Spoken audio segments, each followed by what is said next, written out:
न्यायालय में सर्वोच्च न्यायालय में वही व्यक्ति जा सकता है, सर्वोच्च न्यायालय में वही व्यक्ति जा सकता है जिसका मौलिक अधिकार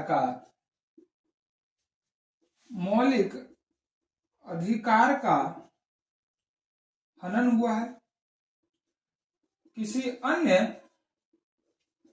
किसी अन्य व्यक्ति को सुप्रीम कोर्ट में जाने की अनुमति नहीं थी, जाने की अनुमति नहीं थी।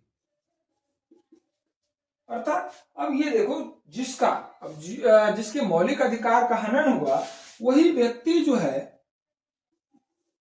सर्वोच्च न्यायालय में जाएगा। किसी तीसरे व्यक्ति किसी तीसरे व्यक्ति का मतलब या किसी अन्य व्यक्ति का मतलब हुआ कि जिसके मौलिक अधिकार का हनन न हुआ हो, वह सर्वोच्च न्यायालय में उससे जाने की अनुमति नहीं थी। यानी जो ये प्रक्रिया थी बहुत जटिल थी, लोग इस पर जो है नहीं हो पाता था, न्याय जो मिल नहीं पाता था, क्योंकि इसमें बहुत सारी जटिलताएं थी।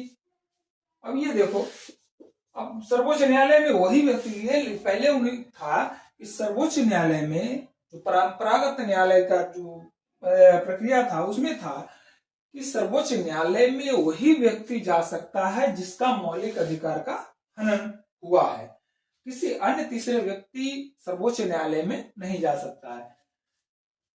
तो सब हमारे यहाँ यह प्रक्रिया जो है अगर सबसे तेजी से चले, अगर बहुत तेजी से चले तो यह प्रक्रिया में कम से कम 25 से 30 साल लग जाएंगे। 25 से 30 साल। अगर कोई व्यक्ति जो है, बच्चे से तो केस लड़ेगा नहीं, केस जब लड़ेगा या समस्या मौलिक अधिकार का हनन होगा तो कम से कम उसको 25 साल की एज होगा, 25 से 30 साल की, और उसमें 25 साल और जोड़ो तो 50 से 60 साल तक जो है बाद उसे न्याय मिलेगा। प्रक्रिया बहुत जटिल थी।